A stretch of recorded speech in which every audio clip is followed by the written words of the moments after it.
Today, we're diving into something truly epic, the Appian Way, Rome's very first superhighway. For over 2,000 years, this road has had this incredible nickname, Regina Viarum, the Queen of Roads. And honestly, it's the perfect name. It just hints at how important and game-changing it really was. But here's the thing. It was so much more than just a road. We're going to see how it was a military weapon, a public tomb, even the blueprint for an entire empire. It's an incredible story. All right, so let's get into its origin story. Section 1, Forged for Conquest. We're talking about how a military crisis led to an absolute engineering marvel. So you got to ask, right? Why on earth would you build a superhighway way back in 312 BC? I mean, what kind of emergency makes you do something that ambitious? Well, the answer, and with the Romans, it's almost always the answer, was war. They were in the middle of these brutal conflicts, the Samnite Wars. And to win, they had to get their armies and supplies south, fast. But there was a huge problem. The Pontine Marshes, this nasty malaria-filled swamp, was smack dab in their path. And that's why the Appian Way was a special kind of road, what they called a consular road. See, its main job wasn't for merchants or everyday folks. Nope, it was built for one reason: to move soldiers and equipment as quickly as possible. Think of it as a strategic military highway, plain and simple. And get this, the investment paid off right away. Construction kicks off in 312 BC, led by this guy Appius Claudius Caecus. A few decades later, in 275 BC, it's already the key to beating the legendary general Pyrrhus of Epirus. And it didn't stop there. By 264 BC, they'd pushed it all the way to the port of Brindisi, which was basically Rome's new gateway to the east. And we're not just talking about a dirt path here. This was a total revolution in road building. They built it in these long, dead straight lines, all for speed. The stonework was expert level, built to be super durable. It even had a slight curve on the surface, a camber, so rainwater would just run right off. Plus, they put in milestones and safe places to rest. It was literally designed to last forever. Okay, so we've covered the engineering. Now let's talk about the human side of the story, because this road was more than just infrastructure. It was a stage. Section 2, A Path of Power. We're getting into the stories of rebellion, faith, and death that played out right here.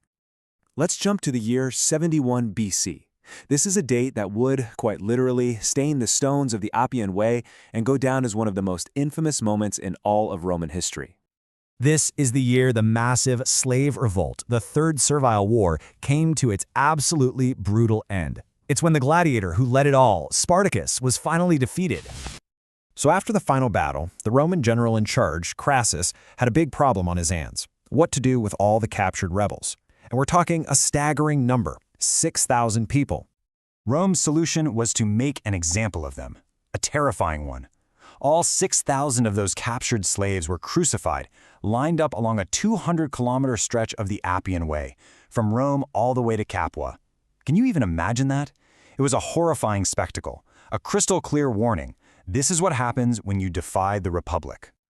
But the road's history isn't all about brutal power. Fast forward a few centuries, and it becomes the backdrop for a completely different kind of story, a pivotal moment of faith. And it all revolves around one famous question: Quo vadis, Domine? Which means, where are you going, Lord? So the tradition goes like this. St. Peter is on the Appian Way, fleeing persecution in Rome. Suddenly, he has this vision of Jesus walking towards the city. Peter asks him, "Where are you going, Lord?" And Jesus tells him he's going back to Rome to be crucified a second time. That vision was enough. It convinced Peter to turn around, go back to Rome, and face his own fate. So, you think about it, military highway, a line of crucifixions, a legendary religious vision. This road has seen everything. But its story is far from over. Let's dig into its incredible legacy in our final section, Echoes in Eternity. So you might be thinking, okay, cool story, but did this road just fade away? Is it just a cool old path for tourists now? The answer is not even close. It's actually kind of mind-blowing. The blueprint the Romans created still shapes modern Italy. Check out these numbers.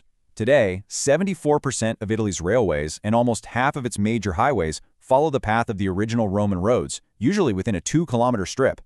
I mean, think about that. The routes they figured out 2 millennia ago are still the best way to get around. And this map here of another road, the Via Appia, really shows you why.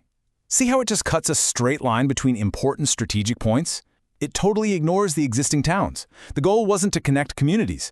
It was about connecting armies. This was the military reason, and it was a principle they perfected on the Appian Way. It's how you build an empire.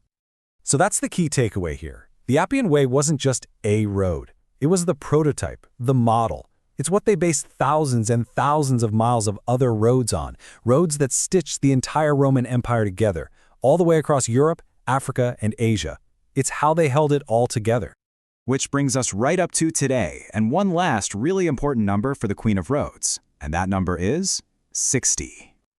Why 60? Because in July of 2024, just now, the Appian Way was officially named Italy's 60th UNESCO World Heritage Site. I mean, that is huge. It's the world officially saying this road is an irreplaceable treasure for all of humanity. So, let's wrap this up. What was the Appian Way? It was a military superhighway that basically powered Roman expansion. It was a stage for some of the most dramatic moments in history. It's an engineering blueprint that, incredibly, still shapes modern Italy. And now, finally, it's a protected world treasure. It really leaves you with the final thought, doesn't it? If those ancient stones could actually talk, just imagine the other secrets of the empire they could tell us.